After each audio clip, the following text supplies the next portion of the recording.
All right, so we're going to finish up 11.4 on conditional probability. And so on this one, let's first look at a deck of playing cards. So here I want to know, and this is the notation, the probability that you get an ace on the second pick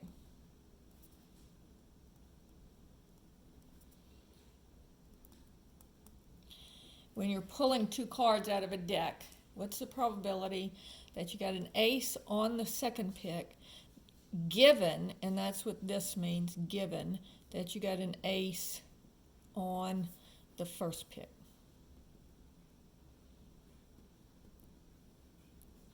All right, so you're pulling two cards, no replacement, you're pulling the card out. Now, so in a deck of cards, you have a total of 52 cards. 4 of them are aces because you have the ace of the ace of hearts, the ace of diamonds, the ace of spades, and the ace of clubs. So there are 4 aces. Now, you are given that you pulled an ace on the first pick. So now there are only 3 aces left, and there are only 51 cards left because you pulled 1 ace. So now what's the probability of getting an ace on the second pick? Well, now you've got 3 aces, so the number of ways of getting what you want is 3, and then the number of cards that you have left in the deck is 51. So your probability would be 3 out of 51. Now you can divide both of those numbers by 3 to reduce to lowest terms, and you get 1 out of 17. All right, let's look at a box or a jar with marbles in it. So let's say that I have 3 red marbles and 2 blue marbles. So then the question here is, what's the probability that you got a blue on the second pick, given that you have a red on the first pick? All right, so we're given, so to start off, we have 5 marbles. Now you're given that on the first pick, you're going to get a red marble. So now I only have 2 reds and 2 blues. So now I'm down to 4 marbles. So now, what is the probability that I get a blue on the second pick? So that would be 2. There are 2 blues out of a total of 4 marbles.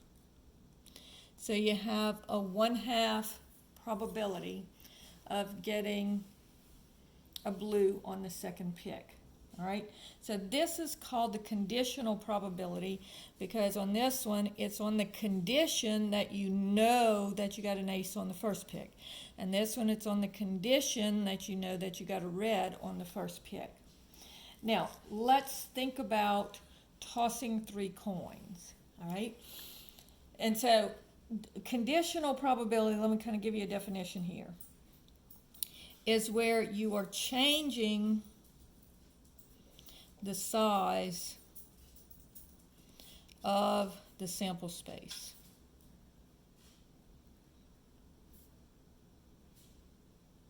So notice on the first one, I started out with 52 cards, but then I had a conditional probability, and so it changed the number of cards that I had in the deck to 51. So my sample space went from 52 to 51.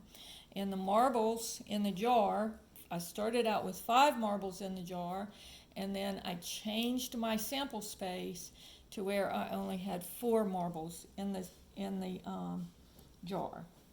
All right. Now let's think about tossing 3 coins.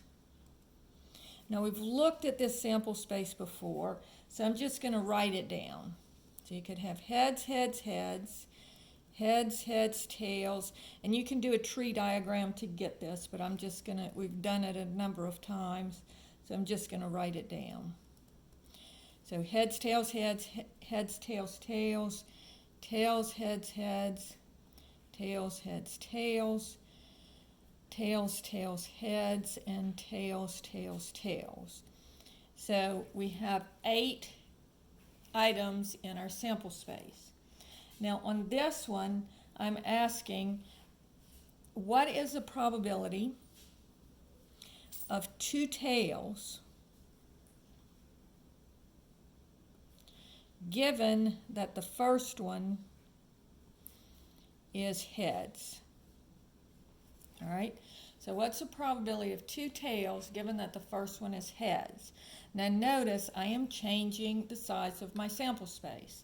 So I'm changing it because here I have my whole 8, but then I'm saying it's given that the first one is a head.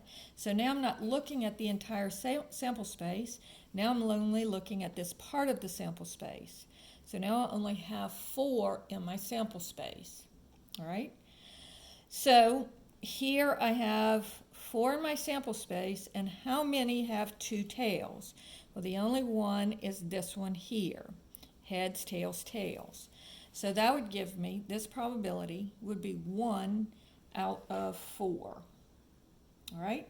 Now, there is a formula that goes with this, and it says the probability of A given B is equal to the probability of A intersect B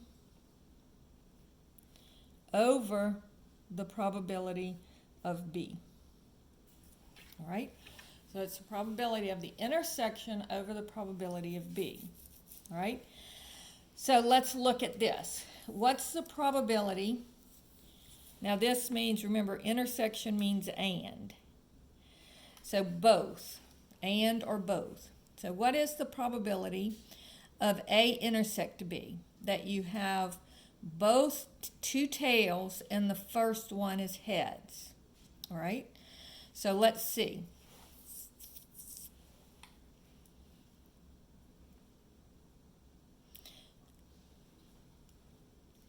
So this one doesn't have 2 tails. This one doesn't have 2 tails. So this one has only 1 tail. This one has only 1 tail. This one has a head and 2 tails. That's what I'm looking for. And then none of these start with heads. So it has to have a head and 2 tails, a head in the first slot and 2 tails. So there's only 1 out of a total of 8. So the probability of A intersect B would be 1 out of 8. Then we also want the probability of B, which in this case is the first one is heads. So on this one, I have 4 that have the first one is heads out of a total of 8 in the sample space. So I have a compound fraction here, so this means 1/8 divided by 4/8, and so I keep change flip. So I keep the first number, I change the division to multiplication, and I flip the second number. And then I can cancel the 8s, and I have 1/4. So you can see that on this, the probability of A given B is 1/4, and the probability of A intersect B over the probability of B is also 1/4. Now, it is a little more complicated to do the other 2 that we did.